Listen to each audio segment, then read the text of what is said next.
Bonsoir, bonsoir à toutes et à tous. Bonsoir. Bonsoir. Bienvenue pour ce nouveau webinaire, un webinaire un petit peu différent de ceux qu'on fait habituellement. Ce n'est pas une présentation de destination ce soir, mais ça sera plutôt un retour sur nos voyages de cette année 2023. On a du coup ce soir 3 intervenants, 4 avec moi d'ailleurs. Alors, on en a perdu un entre-temps, mais qui va bientôt revenir. Donc, on a Rémi Favre qui vous parlera de la destination de l'Est du Groenland, où il a passé beaucoup de temps cet été. Sarah Galtier, qui est au bureau, que vous avez déjà peut-être eu au téléphone, qui accompagne aussi de nombreux voyages, qui vous parlera de l'Ouest groenlandais, puisqu'elle était à bord de l'Ocean Nova cet été. Jean-Marie Sevno, qui est un de nos guides photographes, et qui a voyagé, qui a passé beaucoup de temps à bord de l'Ocean Nova. Notamment entre le Spitzberg et le Groenland. Et donc Rémi, aussi un guide polaire que vous connaissez peut-être, parce qu'il y a longtemps qu'il voyage avec nous, et qui vous parlera de l'Est groenlandais. Donc, beaucoup d'entre vous nous connaissent déjà, mais voilà, pour vous rappeler, Grands Espaces, c'est 25 ans d'histoire polaire. On explore ces régions donc avec passion, avec toujours cet esprit de découverte, cet esprit de se rapprocher de cette nature, de la comprendre et de s'en émerveiller. Et c'est pour ça que nos guides sont justement là pour aider justement à cette compréhension. Donc, on est ravis de pouvoir le partager avec vous ce soir au travers de ces photos de nos voyages de cet été, de certains voyages, une petite sélection. On a eu plus de quelques dizaines de voyages cet été dans différentes régions. Là, ce soir, on va se concentrer donc principalement sur le Groenland, le Spitzberg et l'Amazonie, puisque c'est moi qui en parlerai à la fin. Je vais laisser la parole à Sarah, d'abord, qui vous parlera donc de cette côte ouest du Groenland, où elle a passé sur l'Ocean Nova plus d'une dizaine de jours à découvrir cette côte merveilleuse. Sarah. Bonjour à tous et merci Mathieu pour l'introduction. Donc je vais vous présenter ce voyage à travers quelques photos qui s'intitule De l'allée des icebergs au delà de Tulé. Donc ce voyage se déroule sur une vingtaine de jours à bord de l'Ocean Nova et c'était donc un voyage du 11 au 28 août. Première fois que j'allais au Groenland, première fois que j'allais évidemment donc à l'ouest, un voyage qui est je dirais aux confins du monde, comme on aime bien le dire chez Grands Espaces, avec 3 axes, vraiment l'histoire, les populations inuites et la nature qu'on retrouve évidemment pour ceux qui connaissent le Spitzberg, mais là vraiment avec un accent sur les populations inuites. Nous avions la chance d'avoir Christiane Drieux qui était à bord avec nous, tout ce qui était conte inuit, histoire. Elle a fait sa thèse sur les chasseurs de narval. Donc c'était vraiment une immersion totale dans la vie groenlandaise que nous avons eu la chance de vivre. Donc à l'ouest du Groenland, nous sommes partis de Kangerlussuaq jusqu'à Anoritok. Et je vais maintenant vous montrer quelques photos. Cette première photographie, elle était au tout début du voyage, les premières lueurs du lever du soleil au large d'Ellesmere. Donc c'était vraiment un moment unique, peu de personnes levées, on se sent seul au monde, avec l'horizon pour seul compagnon et juste empreint de beaucoup de poésie. Seconde photo, et je vais aller un peu plus rapidement pour ne pas vous perdre. Là, on est proche d'Anoritok, le point le plus au nord dans lequel nous sommes allés à travers ce voyage, avec un moment assez je dirais assez mystérieux. Après une belle randonnée, on a eu juste une brume qui venait ourler le sommet des montagnes. Une vue incroyable avec un dédale d'iceberg qu'on peut retrouver à d'autres endroits évidemment du Groenland. Et voilà, vraiment ce que je vous disais, l'accent sur la nature, l'esprit sauvage, l'immensité. Ensuite, beaucoup de glace avec des animaux que l'on peut observer, des mouettes tridactyles, d'autres que je vais vous montrer par la suite. De la glace, c'est exactement pour ça qu'on va au Groenland, pour être perdu dans la glace, pour avoir juste perdre tous les repères que l'on peut avoir quand on est face à un iceberg. Seul sur un bateau, on se sent vraiment totalement isolé. Quand je dis perdre les repères, c'est au sens le plus positif du terme. Ça n'a rien de comparable avec ce qu'on peut connaître habituellement. On perd toute notion du temps, toute notion de l'espace, et on se retrouve face à ces colosses de glace. C'est voilà, des moments qui sont uniques et suspendus dans le temps. d'autres formes géométriques. Et il faut s'imaginer vraiment perdu, je dirais, dans la nature, aucune terre à proximité, aucun bateau à proximité. On est vraiment dans la nature la plus sauvage soit-elle. Et des paysages incroyables à couper le souffle. Voilà. C'est des peintures, il faudrait avoir un livre, un poème, une peinture en face de soi et on ne s'ennuie pas au Groenland. Juste des formes géométriques incroyables dont on ne peut pas se lasser. Et alors là, c'était un endroit qui était un des plus beaux, je pense, dans lesquels on a eu la chance d'aller sur ce voyage-ci. Encore une fois, comme je dis, beaucoup de glace, des formes, des couleurs, des lumières qui n'ont rien à voir avec ce qu'on peut rencontrer chez soi. Bon, c'est aussi pour ça qu'on part avec grands espaces, évidemment. Et on venait de faire une randonnée qui avait duré, je dirais, 1 heure et demie, avec un petit peu de dénivelé, mais encore une fois, on s'adapte à tous les niveaux de marche. C'est ça qui est bien avec une équipe encadrante de guides. Et on était arrivé à ce sommet avec une vue panoramique sur l'ensemble de la baie de Melville, juste des formes, des lueurs, des reflets qu'on peut voir dans l'eau. On pourrait retourner la photo. En vrai, c'est un peu plus difficile, mais on aurait l'impression de confondre les deux univers, le ciel et la terre, enfin le ciel et l'océan. C'était voilà, suspendu dans le temps et des paysages qui changent en fonction des couleurs, avec différentes lueurs, des formes, des reflets. Enfin, voilà, moi, je suis assez fan de ce genre de photographie, un petit peu comme des peintures. Des fulmars qu'on peut rencontrer, c'est un oiseau avec une narine tubulaire assez intéressant. Vous pouvez aussi voir au Spitzberg des mergules nains qui font partie de la famille des alcidés. Alors, on peut voir évidemment des animaux au Groenland. De par l'immensité, la nature, il y a également des animaux qui se trouvent par là. Cette rencontre, elle était incroyable. Bon, après, je vais vous dire ça de chaque image sur cette destination. Un ours perdu dans la banquise, juste à côté de son trou d'aglou, un trou de respiration de phoque, avec des icebergs au loin qui donnent une échelle de l'immensité de ce paysage. Et on avait repéré cet ours-là de loin. Le capitaine a réussi à faire une manœuvre pour nous approcher en respectant les distances de sécurité de cet ours, qu'on n'a pas dérangé, mais qu'on a pu observer vraiment dans son élément, qui furetait à gauche et à droite, qui surveillait s'il n'y avait pas un petit phoque qui passait par là. Et donc une autre photo que j'ai pu prendre d'un peu plus proche, avec le reflet justement dans ces mares de fonte, juste magnifique.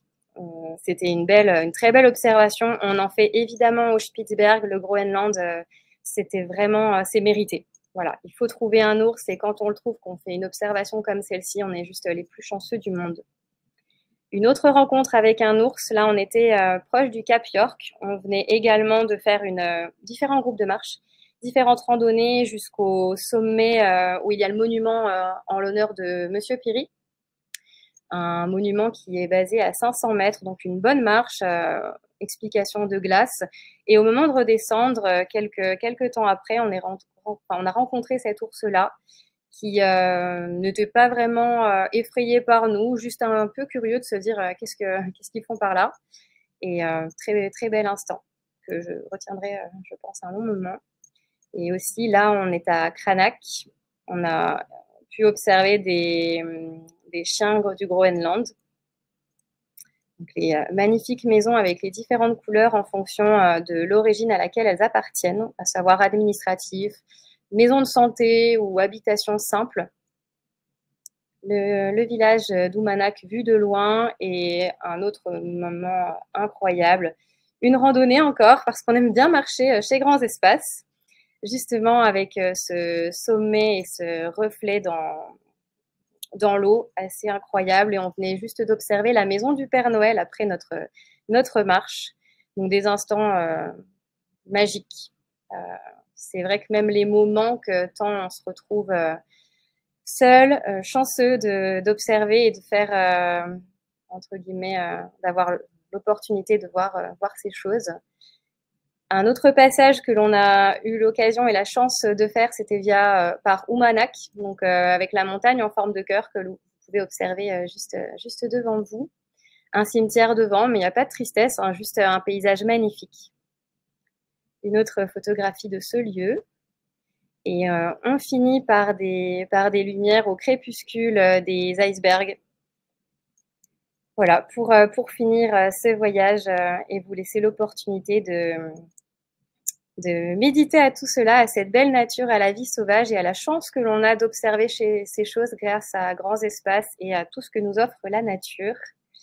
Et pour finir, la dernière diapositive, l'une des premières photos qui a été prise par Valentin Pilate à bord avec nous, qui a réussi à photographier cette magnifique nageoire caudale d'une baleine à bosse qui était là avec son petit, les icebergs en toile de fond. Je vous remercie de votre attention, de m'avoir écouté, et je finirai avec une petite citation d'un livre que j'adore sur le Groenland de Pierre Edos de Bérengère Cournu et qui, je trouve, colle magnifiquement à ce voyage. Désormais, le jour naît de la terre, la faible clarté du ciel est généreusement reflétée par une infinité de cristaux. La neige tombée durant la nuit est si légère qu'elle semble respirer comme un énorme ours blanc. Donc, je trouve qu'elle illustre voilà, la chance, les couleurs, les cristaux, les animaux et ce voyage qui est fabuleux. Merci de votre attention. Merci beaucoup, Sarah. Merci beaucoup pour ton intervention. Alors, je vais juste montrer la carte du Groenland quelques secondes pour vous situer un petit peu plus, qu'on a eu quelques questions dans le chat par rapport où on était. Donc, en effet, comme Sarah l'a dit, donc on partait donc sur la côte ouest. Donc, vous avez Ilulissat qui est ici. Je vais dézoomer un petit peu pour qu'on se rende un peu plus compte de cette île qui est la plus grande île du monde, avec son Islandis qui vient traverser là, avec une épaisseur qui est jusqu'à 2000 mètres d'épaisseur. Vous avez ici Ilulissat. On est remonté à Umanak, dont Sarah parlait, avec cette cette montagne en forme de cœur. Et puis ensuite, on est remonté jusqu'à Thulé, puis Kranak, vraiment ici à l'extrême nord-ouest du Groenland. Donc, c'est vraiment un long périple, mais comme vous avez vu sur les photos, avec des paysages vraiment somptueux. On a une petite question, Sarah, pour toi. Qu'est-ce qui était le plus fort ou le plus époustouflant, on va dire? Est-ce que c'était plus impressionnant que le Svalbard, de ton expérience? On t'entend pas, il faut que tu réactives le micro. Pardon, j'avais enlevé mon micro. Je disais que moi, j'ai un attachement particulier pour le Svalbard. C'est mon premier vrai voyage avec grands espaces. Donc, c'était les premiers pas que je faisais en Arctique. Donc, c'est une destination que j'adore, où il y a pléthore d'espèces d'animaux, des oiseaux, des ours. Et donc, j'aime vraiment beaucoup cette destination. Mais le Groenland, en termes d'observation de glace, d'iceberg, parce que c'est vraiment pour les rencontres avec les Inuits, les paysages et le dépaysement qu'il faut aller au Groenland. Et les animaux, on en a aussi, mais c'est bien plus vaste au Spitzberg, au Svalbard.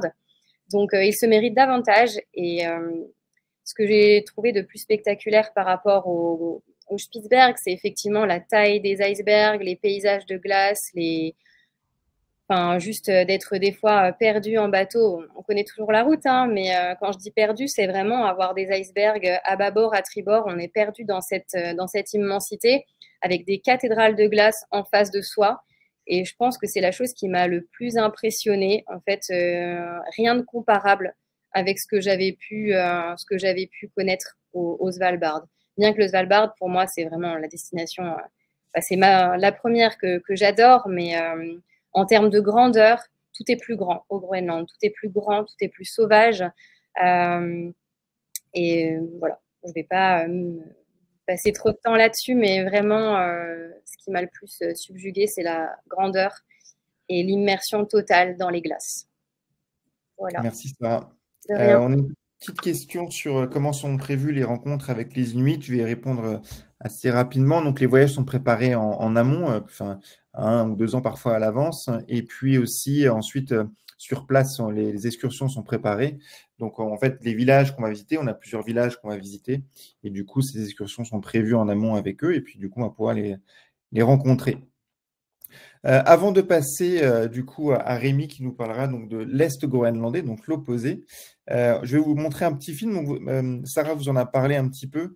Elle vous a parlé de Valentin Pilate, donc, qui est un photographe cinéaste qui était à bord. Je précise que Sarah va devoir nous quitter malheureusement parce qu'elle a une obligation après. Donc on lui souhaite une excellente soirée. Et du coup, je vais présenter ce petit film donc, de Valentin Pilate qui nous a fait sur ce très très beau voyage.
Alors, j'ai passé le film, il semblerait que certaines personnes ne l'aient pas vu.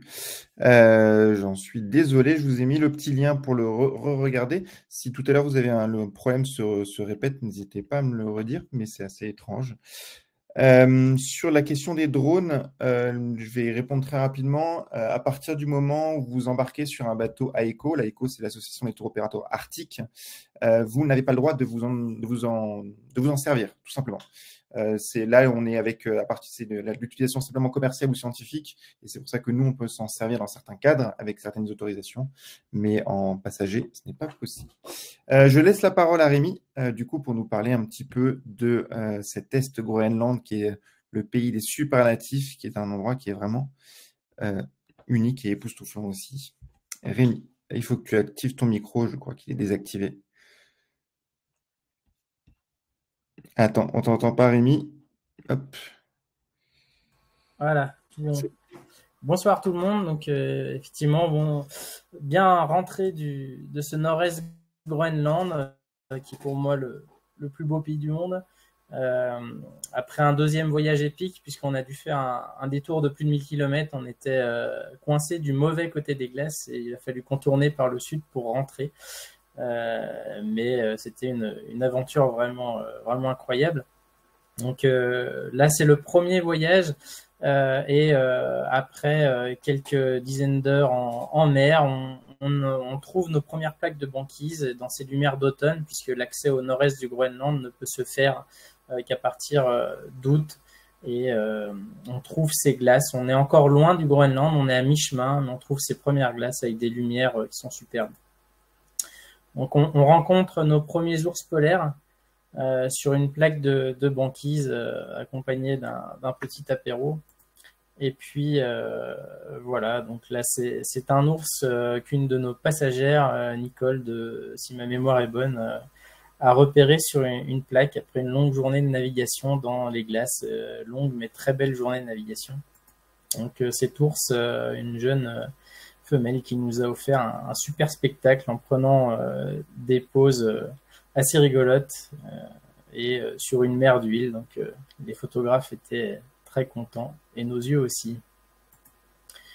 Alors après une navigation, eh bien on accoste enfin au Groenland et sur ce site d'Esquimovig, la baie des Esquimaux, où il y a des vestiges des Inuits de la civilisation de Thulé, avec leurs maisons rondes, leurs banquettes. On voit l'entrée avec un couloir très étroit.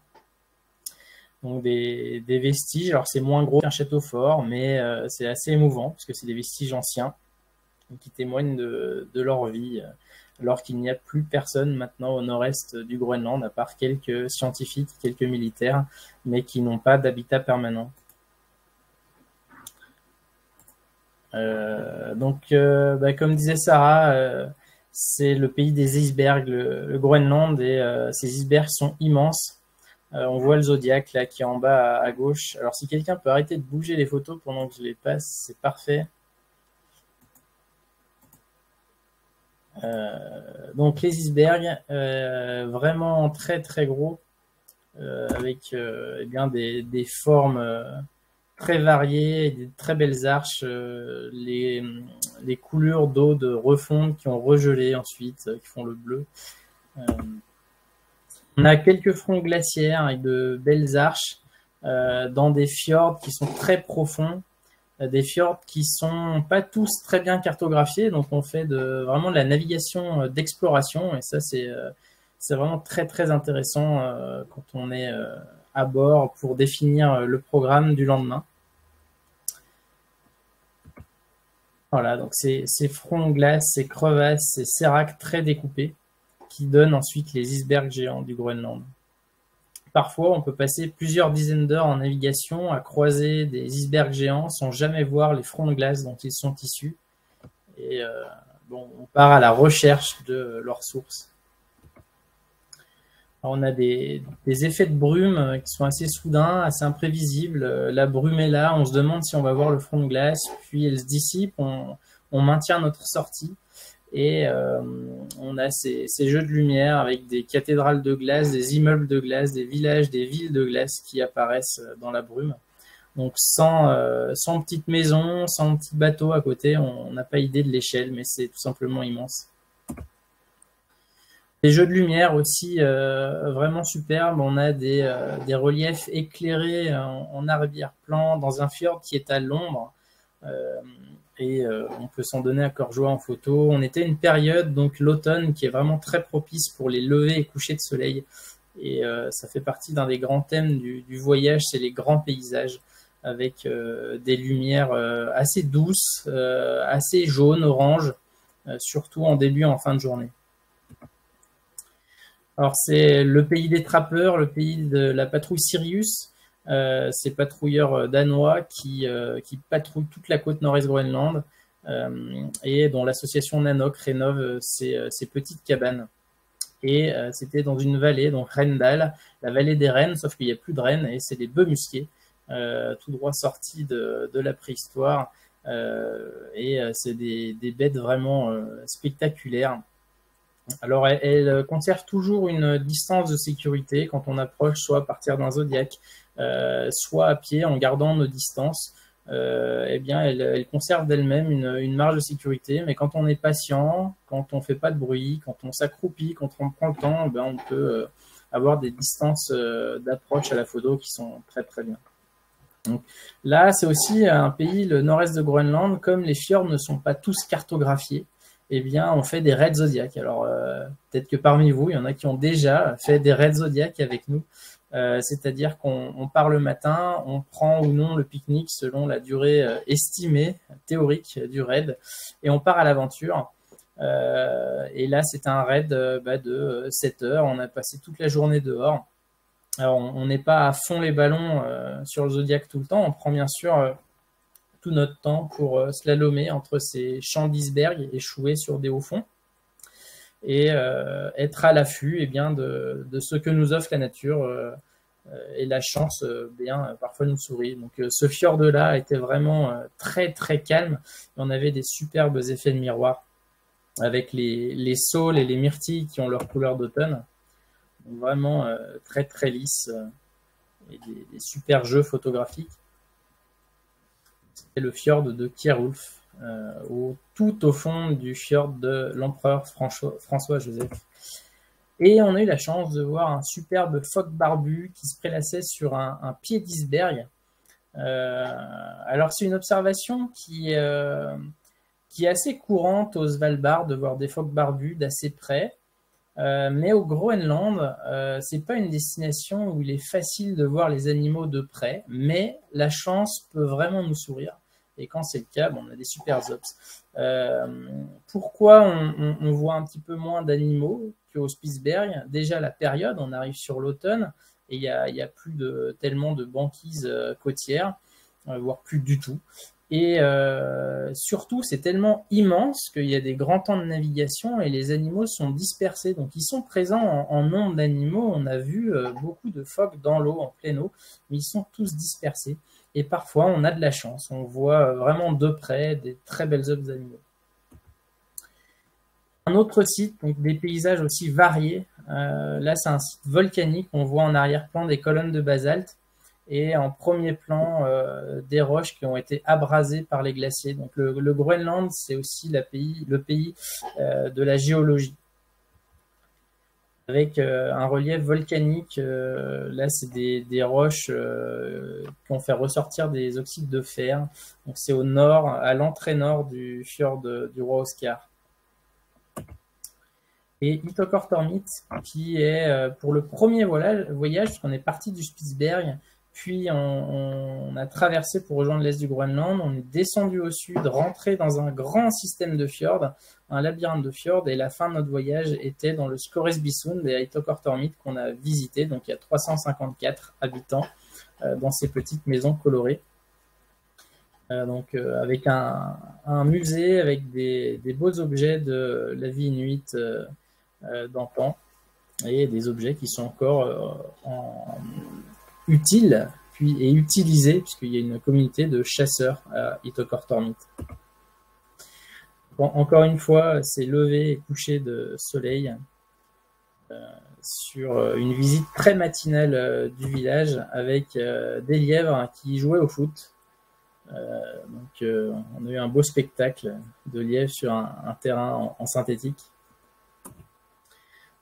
Là, on est dans le Scoresbysund, dans l'archipel des îles aux ours, les Björnøyer.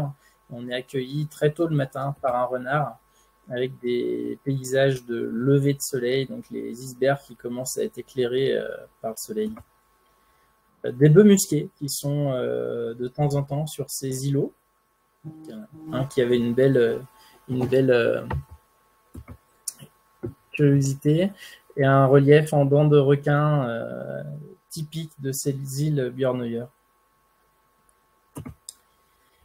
On a également des beaux paysages de fin de journée sur Scoresbysund, qui est vraiment le fjord des icebergs géants.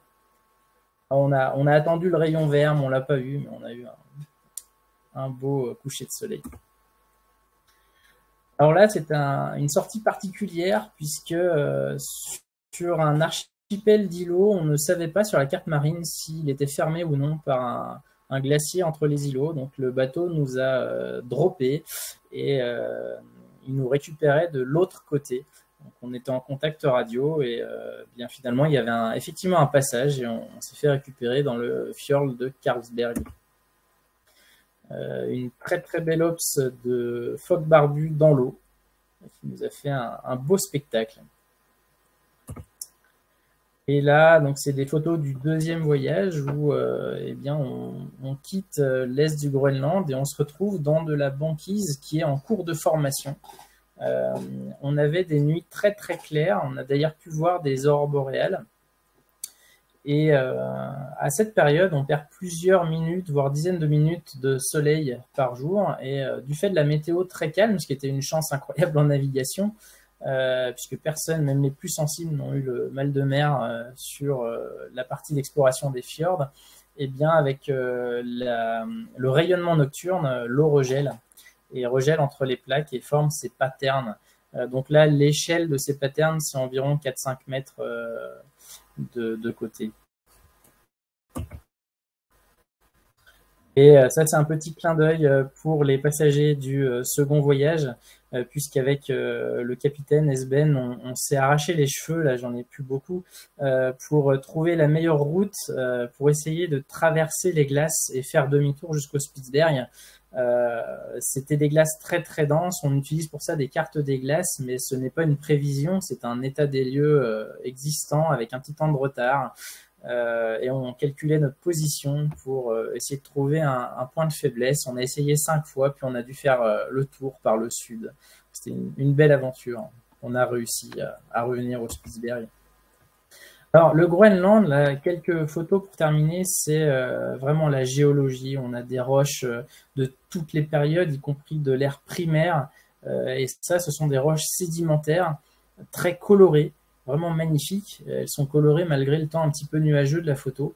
Et elles ont été ensuite abrasées par le passage des glaciers, lissées, polies, pour donner ces tableaux minéraux à grande échelle. Vraiment, on dirait des tableaux et sculptures en même temps, avec plein de couleurs, des plissements d'ocre, de beige. Voilà, donc on avait des espèces d'écailles de dragons en roche sédimentaire. Donc ça, c'est le site de Skipperdal. Vraiment un coin magnifique qui est en face du Château du Diable. Alors, on a trouvé le Château du Diable, qui est bien plus éclairé que dans notre imaginaire. Voilà, je termine sur cette image du Château du Diable au nord du fjord du roi Oscar.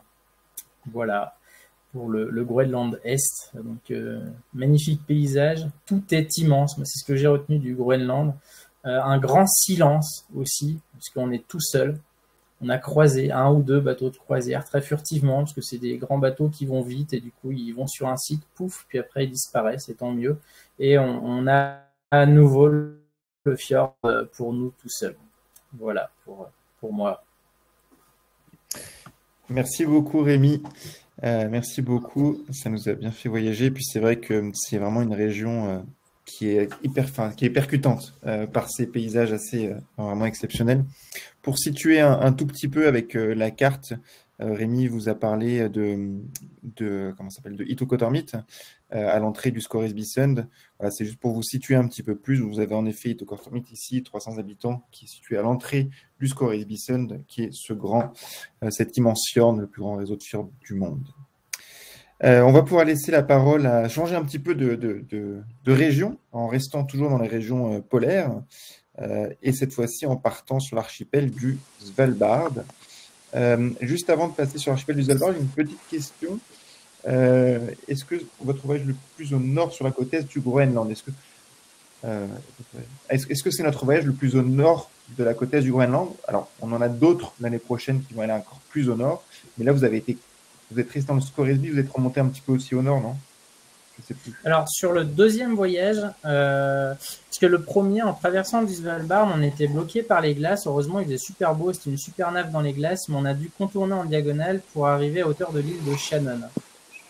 On aurait pu remonter dans le nord, mais on a fait le choix de passer beaucoup de temps dans le système de fjord. Sur le deuxième voyage, on a fait le choix d'aller visiter pendant 2 jours le Scoresbysund, qui est vraiment magnifique, avant de remonter. Mais mine de rien, on est allé très au nord, puisqu'on a atteint l'entrée de la baie de Dove. Et après, il fallait bien pouvoir rentrer. Hein. On avait cette deadline. Et les distances sont vraiment immenses. Donc, il fallait gérer ça.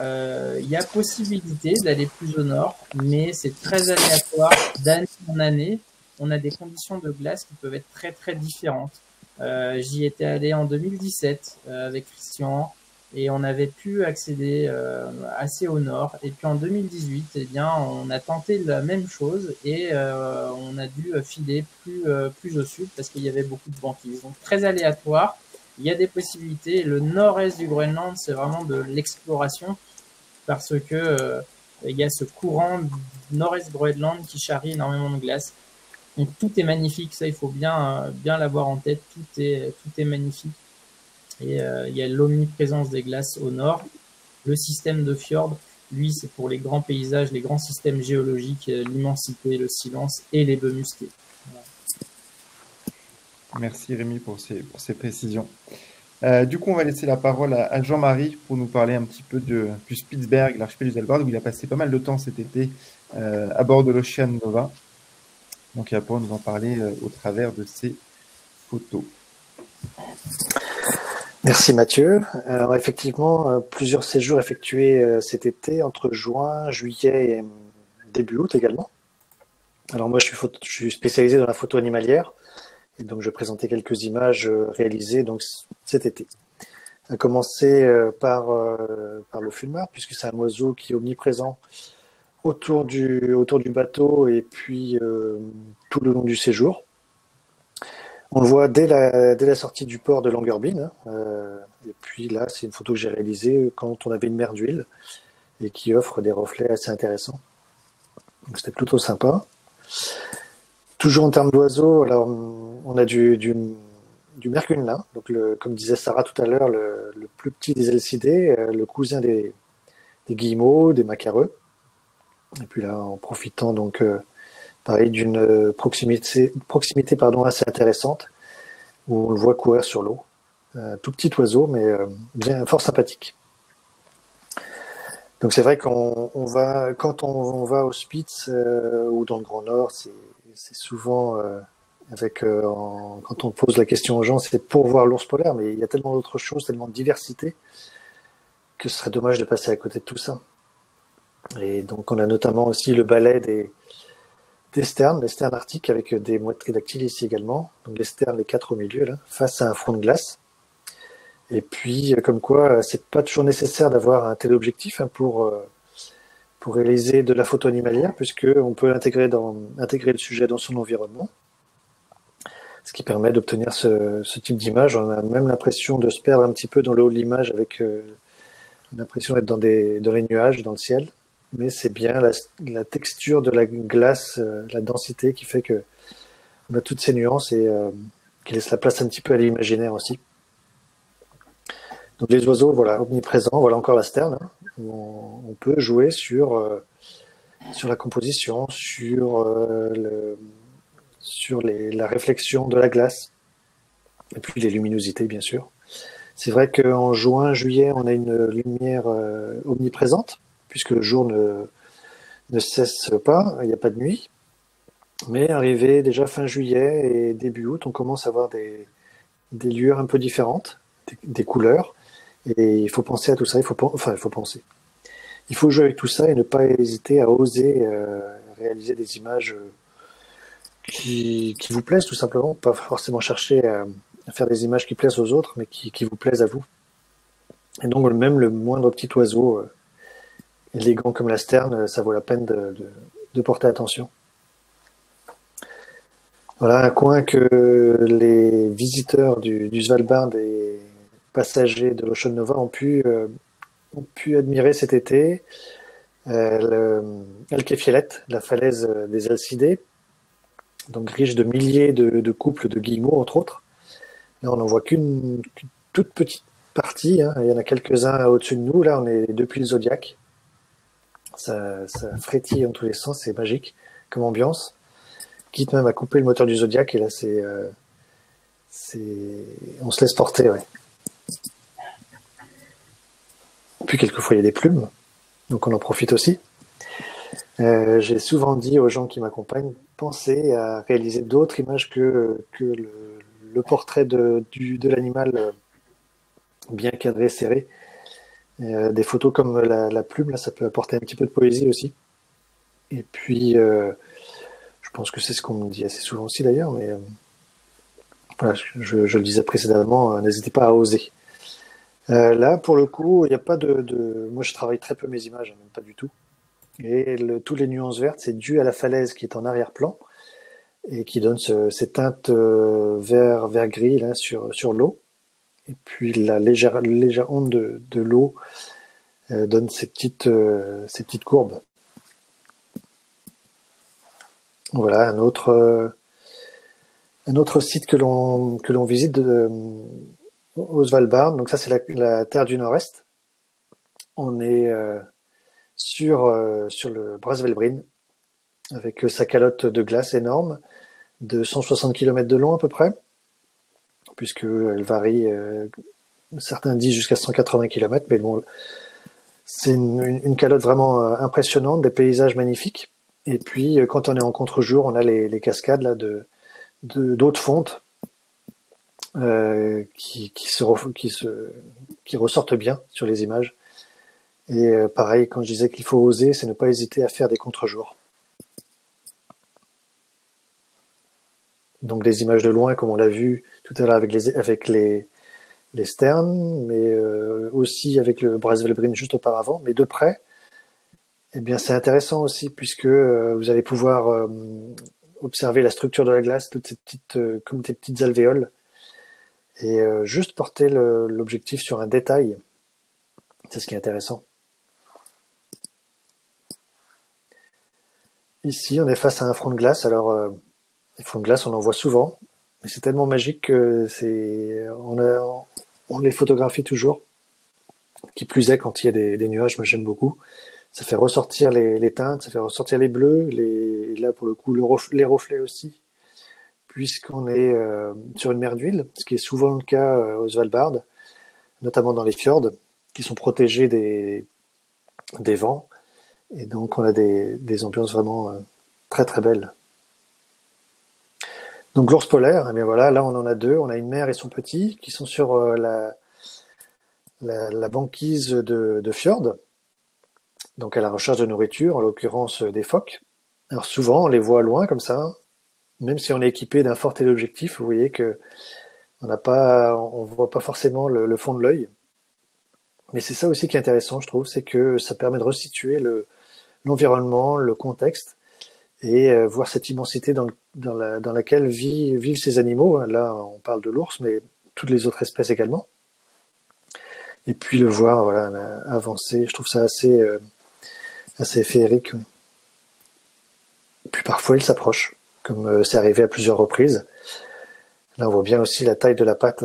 Ces pattes énormes, même si c'est pas un très gros ours celui-ci, mais la patte permet de bien voir la puissance que dégage l'animal, et puis aussi la nécessité toujours, bien sûr, de rester soit à bord du bateau, donc l'Ocean Nova en l'occurrence, ou l'Explorer, ou sur les Zodiacs pour réaliser les images. Ça nous permet de réaliser tout ça en étant en sécurité. Vous avez un pilote qui va savoir se placer par rapport à la lumière, par rapport aux autres embarcations également. Et puis il va faire en sorte de vous mettre dans les meilleures conditions pour la prise de vue.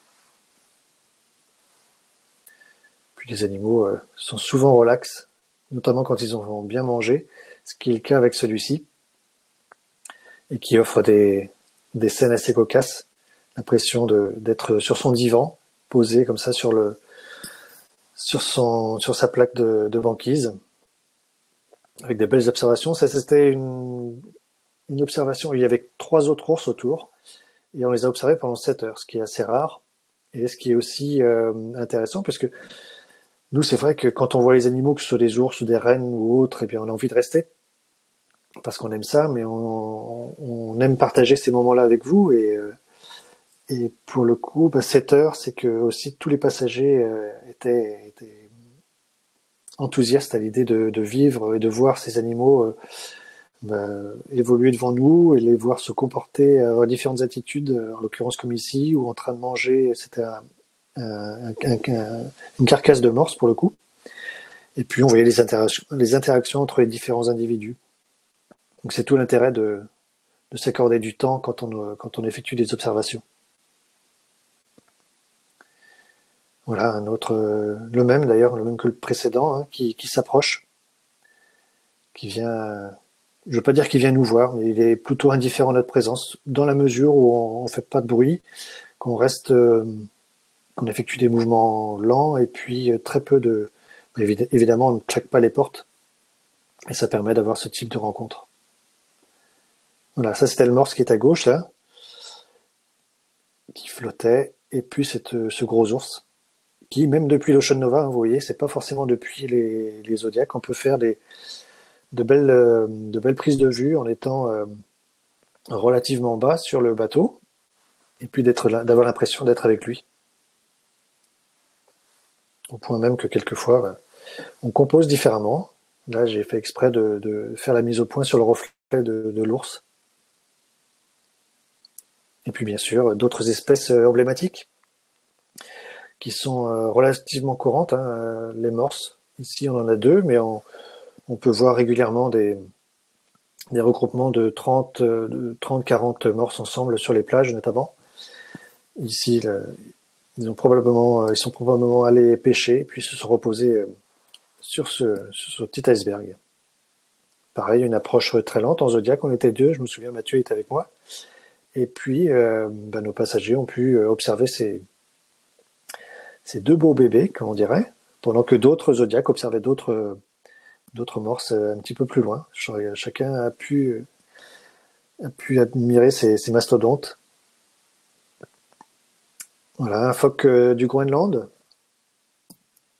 Et puis cet été, alors la photo qui va suivre n'a pas été réalisée à proprement parler au Spitz, mais entre le Spitz et le Groenland, avec un phoque sur son tout petit glaçon qui était en fait attaqué par des orques.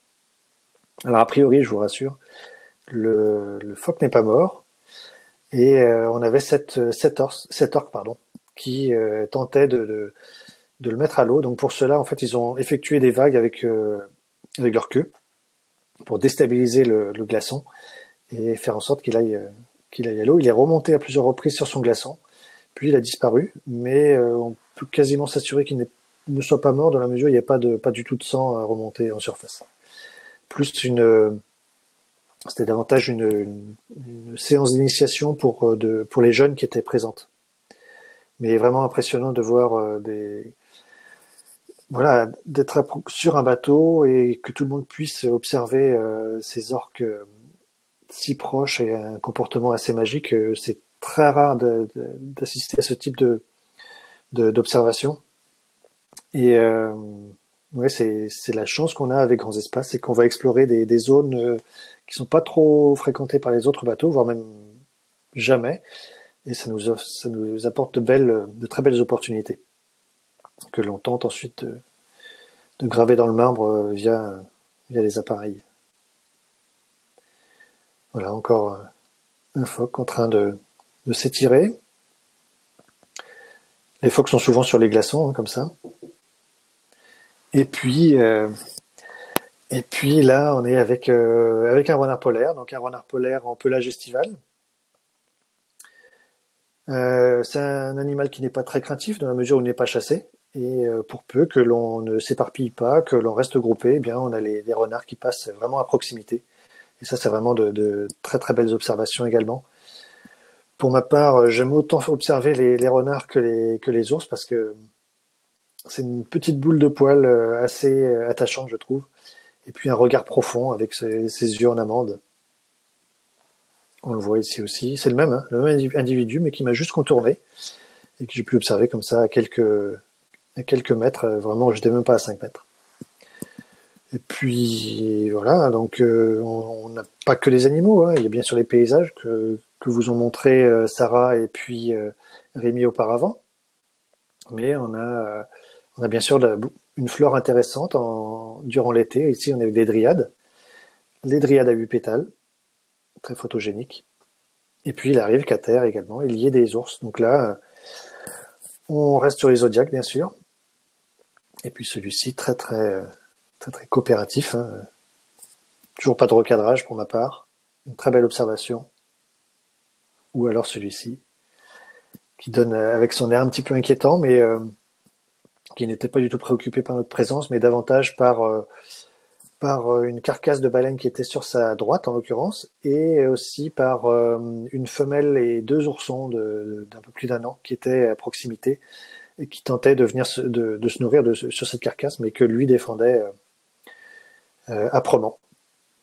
Et donc voilà, je termine cette petite présentation du Spitz, enfin des espèces qu'on peut rencontrer au Spitz. Il y en a bien d'autres, il y a du renne également. On peut trouver parfois des baleines à bosse, mais là je pense qu'il nous faudrait davantage de temps. Mais ça donne un bon avant-goût de ce qu'on peut observer depuis les Zodiacs, depuis l'Ocean Nova, ou en étant sur la terre ferme, sans avoir des optiques conséquentes. La plupart des images ici ont été réalisées avec des 500 mm. Et maintenant, on a des 600 mm qui sont très abordables. Donc voilà, pour un petit tour de la faune du Spitz. Merci beaucoup Jean-Marie pour ces très très belles photos. En effet, le Svalbard, c'est un peu le concentré polaire, le concentré en termes de paysage et puis de faune. C'est vrai que pour voir les ours, c'est probablement le meilleur endroit, puisqu'ils sont plus chassés depuis 1973, et ce qui offre généralement des belles possibilités d'observation. Avant de prendre moi-même la parole pour vous parler d'une région complètement différente, je vais vous partager un petit film de 2 minutes sur ce Svalbard. Donc, c'est un film qui a été tourné cet été, au mois de juillet, à bord de l'Ocean Nova. Donc, c'est un film en drone. Donc, comme ça vous donnera aussi une bonne idée des paysages qu'on peut voir à cette époque-là.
voilà pour conclure sur cette région, sur ce Svalbard.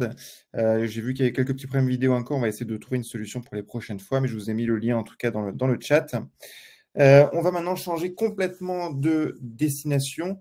On va passer sur une région beaucoup plus chaude qui est l'Amazonie. Vous le savez, Grands Espaces, c'est avant tout une histoire polaire. C'est avant tout la découverte, l'exploration de ces régions polaires. Mais l'Amazonie, finalement, a une ADN assez similaire avec ce côté de région extrêmement éloignée, très sauvage, inconnue, une terre d'exploration, d'explorateurs. Et c'est ça qu'on va aller chercher dans ces régions. J'ai eu la chance cet été de monter à bord de l'Ajangada, donc le navire qu'exploite Grands Espaces dans cette région amazonienne. Et du coup, je vais vous parler un petit peu en quelques photos aussi de ce voyage qui m'a beaucoup surpris. L'Amazonie est généralement, on imagine toujours un petit peu cet enfer vert, infesté de moustiques, avec vraiment une région hostile. Et finalement, j'avais l'occasion de découvrir déjà un petit peu en arrière, parce que j'ai vécu à Manaus, donc qui est au cœur de l'Amazonie. Pour situer un tout petit peu la région de ce voyage, je vais vous montrer la carte. On va changer du coup de ces régions polaires et descendre beaucoup plus au sud. Et on arrive ici en Amazonie. Et donc, c'est dans cette région-là, donc Manaus, donc la capitale de l'État de l'Amazonas. Et le voyage s'est concentré principalement sur le Rio Negro, qui est ce fleuve aux eaux noires qui vient se jeter ensuite dans l'Amazone, avec cette rencontre des eaux qui se fait au niveau de Manaus, ici, avec les eaux noires et les eaux limoneuses de l'Amazone, qui ne se mélangent pas sur plusieurs kilomètres. Et donc, c'est dans cette région, dans ce fleuve-là, qui a la particularité d'avoir les eaux acides, que j'ai pu faire ce voyage cet été. Ça, c'est pour vous donner une petite image donc, de cette destination vraiment à part entière. Le Rio Negro, donc, comme j'ai dit, a la particularité d'avoir les eaux noires. On est sur des eaux donc, relativement acides aussi, ce qui fait que déjà l'avantage, c'est qu'on a très peu de moustiques. Un petit peu moins de faune aussi. Par contre, des paysages vraiment somptueux. Il est un peu moins large que d'autres affluents, que sont le Tapajós, par exemple, ou même que l'Amazone, mais tout de même plusieurs dizaines de kilomètres, 15, 20 kilomètres parfois au plus large. Par contre, ce qu'on va beaucoup voir, c'est beaucoup de forêts immergées, avec ces îlots qu'on peut voir un petit peu ici, lors de la période des hautes eaux. On est donc à bord de ce bateau donc, qui est la Jangada, qui est un bateau qui est très confortable, mais qui est aussi idéal vraiment pour découvrir cette région. Pourquoi? Parce que déjà, c'est un catamaran, il est vraiment unique. Il n'y en a pas d'autres, des bateaux comme ça là-bas. Et l'avantage, c'est que du fait que ce soit un catamaran, en fait, c'est un bateau qui a un faible tirant d'eau et qui permet justement de naviguer entre ces îlots de cette région. Encore une fois, voilà, c'est vraiment c'est des archipels finalement d'îles. Il faut se dire que quand les eaux baissent, donc là, les eaux commencent à baisser. Je parlerai un petit peu de la sécheresse d'ailleurs, parce qu'on m'a posé la question tout à l'heure, que connaît l'Amazonie actuellement. Donc quand les eaux baissent, en fait, ces îlots sont découverts et on peut marcher. En fait, on a des langues de sable où on peut marcher. Et là, pendant la période des hautes eaux, donc moi c'était au mois d'août, donc c'est au moment où les eaux commencent tout juste à descendre, donc on est quasiment au plus haut. Et en fait, on a vraiment ces morceaux de forêt immergés, ces archipels. Donc c'est vraiment des décors assez incroyables. Et puis aussi, ce côté vraiment eau très calme avec des eaux miroirs. Étant donné qu'on est vraiment dans les petits chenaux comme ça, eh bien, on a très peu de courant, très peu de vent aussi, et on a vraiment cet effet miroir, et ce qui offre des paysages vraiment incroyables. Chaque jour, on se réveille à un endroit différent et on va sortir à bord de ces canaux, de ces annexes, pour aller justement à la découverte. Et là, sur cette photo, on voit bien justement cette forêt immergée. Et du coup, ces annexes, ces canaux nous permettent vraiment d'aller découvrir ça. Et on est avec des spectacles, avec des ciels extrêmement chargés, parce qu'on a là, à cette époque, au mois d'août, on a encore une période des pluies. Même il fait généralement beau la journée, puis on a parfois des gros nuages qui viennent se charger, une grosse pluie tropicale pendant quelques minutes. Mais voilà, ça offre des très très beaux contrastes et vraiment des spectacles extrêmement dépaysants. C'est en cela que je disais que ces régions rappellent un petit peu les régions polaires par leur force, la force de leur paysage, de leur ciel, de la faune aussi, de l'histoire. Mais voilà, c'est un petit peu ça. On est vraiment perdu au milieu de rien. À cela près, quand même, que l'Amazonie est un petit peu différente, et je montrerai un petit peu, c'est que, un peu comme au Groenland, eh bien, il y a de la vie aussi autour de ce fleuve. Et donc, cette nature extrêmement sauvage, on va aussi la partager ou la découvrir avec les populations. Donc, voilà encore quelques photos de ces paysages. Et puis voilà, donc ces eaux miroirs dont je parlais tout à l'heure. Là, on était un soir avec vraiment pas du tout de vent et on a vraiment cette eau très lisse et qui offre donc cette eau miroir. C'est vraiment extrêmement caractéristique de cette région. C'est-à-dire que ce n'est pas des paysages qu'on va avoir sur l'Amazone ou sur d'autres affluents. C'est assez caractéristique du Rio Negro. Je ne saurais pas tellement dire pourquoi, parce que justement les eaux sont noires et du coup avec ça offre un reflet extrêmement fort. Mais voilà, c'est vraiment très très beau. Quelques images aussi de ces levées de soleil au-dessus de cette canopée. C'est des arbres aussi gigantesques. Ici, on avait débarqué dans un petit village et on est allé marcher en forêt un petit peu. Et puis, vous avez donc cette canopée. Puis d'un coup, cet arbre gigantesque qui vient sortir et qui a poussé et qui a dépassé tous les autres arbres. C'est vraiment impressionnant. Dans cette région aussi, on va avoir aussi des paysages vraiment surprenants, puisqu'on va voir ces plages de sable blanc. Donc, c'est vraiment quelque chose d'assez unique aussi. Donc, toujours ces eaux reflets, comme ça, miroirs, et puis ces plages de sable blanc, on va pouvoir profiter un petit peu. Donc, encore une fois, c'est une Amazonie qu'on n'imagine pas forcément, vraiment avec beaucoup, beaucoup de force et une très grande variété de paysages. Ensuite, comme j'ai dit, c'est des rencontres aussi. Ici, on a rencontré les Indiens d'Essano, qui est une petite communauté qui n'est pas très loin de Manaus, avec laquelle on passe une soirée, et du coup, avec qui on peut échanger un peu, qui nous présentent leur village, leur culture, etc. Et qui, pendant cette soirée, vont aussi nous partager un moment où on se sent extrêmement privilégié, déjà parce que très peu de gens vont dans ces régions-là, et puis parce qu'on vit un moment extrêmement intime avec eux, c'est-à-dire qu'ils nous font généralement un rituel de bienvenue. Et voilà, c'est vraiment un instant de déconnexion très fort finalement de nos quotidiens et extrêmement fort avec ces personnes qui ont une connaissance profonde et extrême de cette forêt, pour qui cette jungle, pour eux, c'est vraiment leur supermarché, leur pharmacie, c'est leur univers, et du coup, c'est vraiment un moment de partage extrêmement intéressant. On rencontre aussi d'autres populations. Ici, en fait, on a des populations indiennes, amérindiennes, que sont les Dessano dont j'ai parlé. Et puis là, c'était une population cabocle. Les populations cabocles sont les gens qui vivent dans ces zones de Várzea, donc principalement les eaux montent et descendent. Donc, c'est des petits villages. Et puis, en fait, ce qui se passe généralement, donc là, on est sur un petit village où il y a une école et il y a d'autres petites communautés autour. Donc là, c'est une grosse communauté, entre guillemets, parce que c'est une centaine de personnes.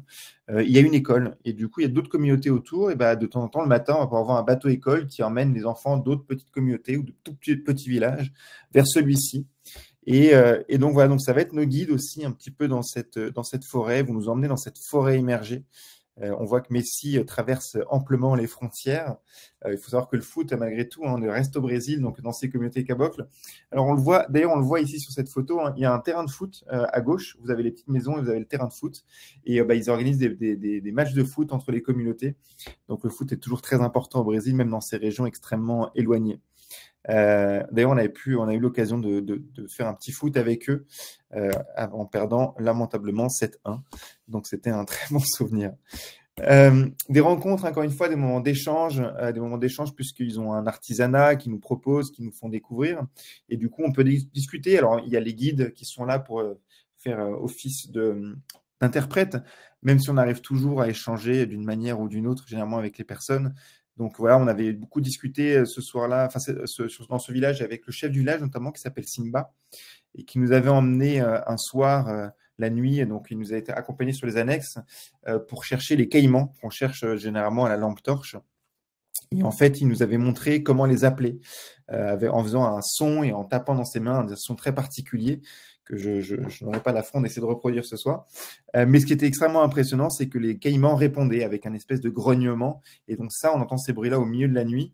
Alors, en fait, ça ne les appelle pas, ils ne viennent pas, mais ils répondent. Et donc, avec un certain écho, c'était quelque chose de vraiment impressionnant. Cette faune, du coup, bien sûr, qu'on va voir, donc, comme j'ai dit, sur le Rio Negro, il y a un peu moins de faune parce que les eaux sont acides, donc généralement moins de moustiques. Donc, on a un écosystème qui est un peu moins présent en termes de faune, mais tout de même de la faune.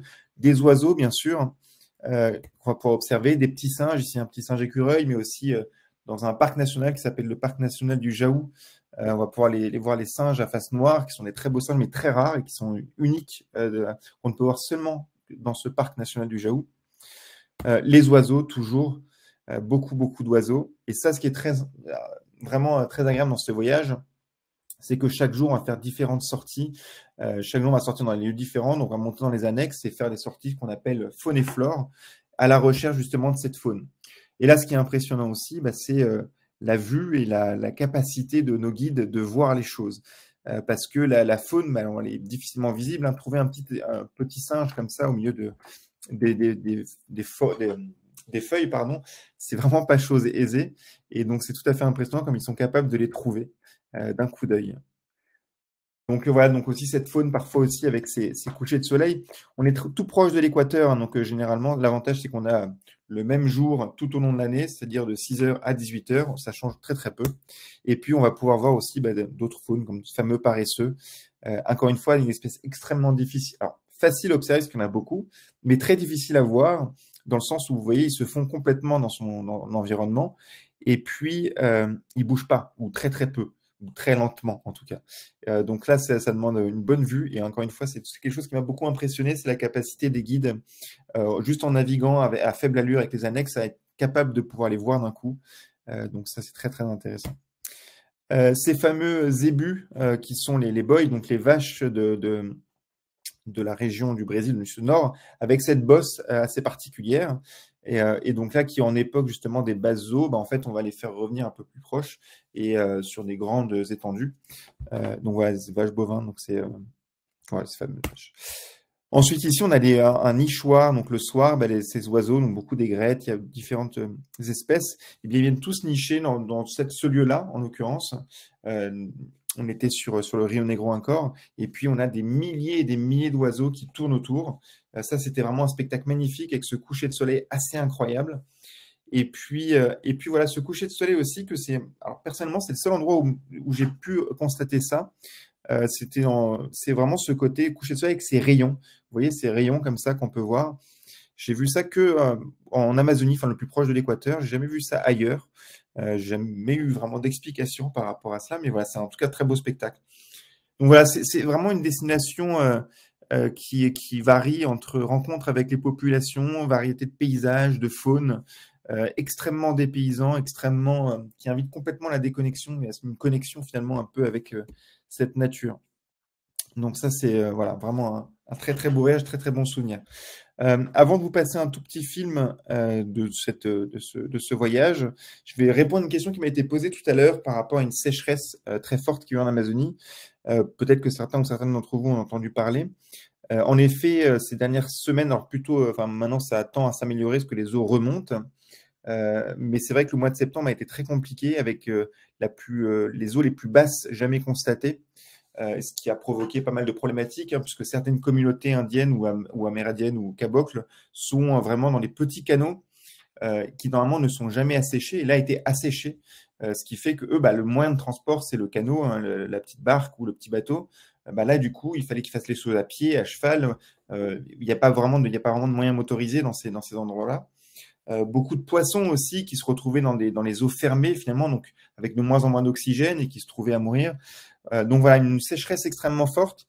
Il y a eu aussi pas mal de feux en Amazonie. Alors c'est une période où il y en a, mais beaucoup d'incendies criminels aussi malheureusement, dus notamment à l'exploitation agricole pour le soja, c'est principalement ça d'ailleurs. Et donc, voilà, donc cette année était assez compliquée. Alors malgré tout, depuis le nouveau gouvernement qui est au pouvoir actuellement, il y a 50% de déforestation en moins par rapport à l'année dernière, donc ça c'est plutôt positif. Mais voilà, c'est vrai qu'une sécheresse extrêmement forte cette année. Moi, j'ai des amis qui sont sur place, qui nous ont envoyé les photos. C'était assez impressionnant. Donc, on ne sait pas de quoi sera fait l'année prochaine. C'est pas des choses qu'on peut anticiper. On peut espérer que ça ne va pas trop s'aggraver ou que ça ne s'aggravera pas les années prochaines, les années suivantes. Encore une fois, ça on ne peut pas l'anticiper. Hein, ça fait partie de ces changements qui sont là. Donc voilà, je sais par contre, on essaie d'adapter un petit peu certains programmes en inversant certaines dates, justement, pour naviguer dans certaines régions. Mais voilà. Donc avant de conclure, j'ai juste une autre question qui n'est pas sur l'Amazonie.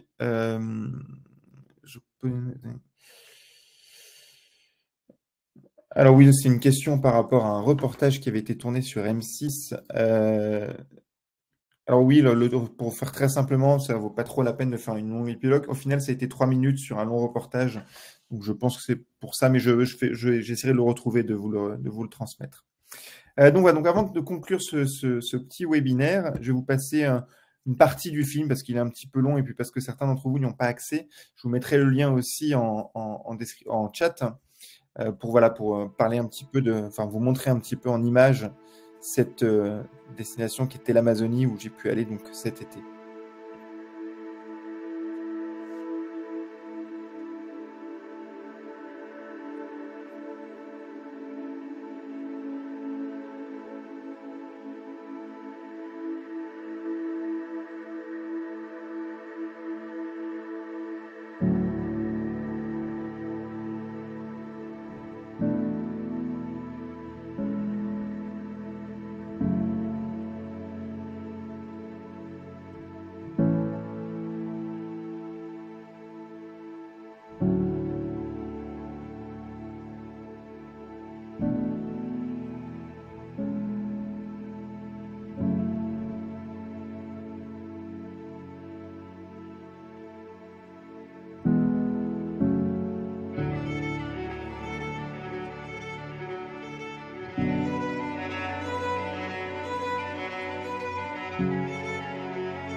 Et voilà donc avec ce petit film pour conclure cette petite présentation.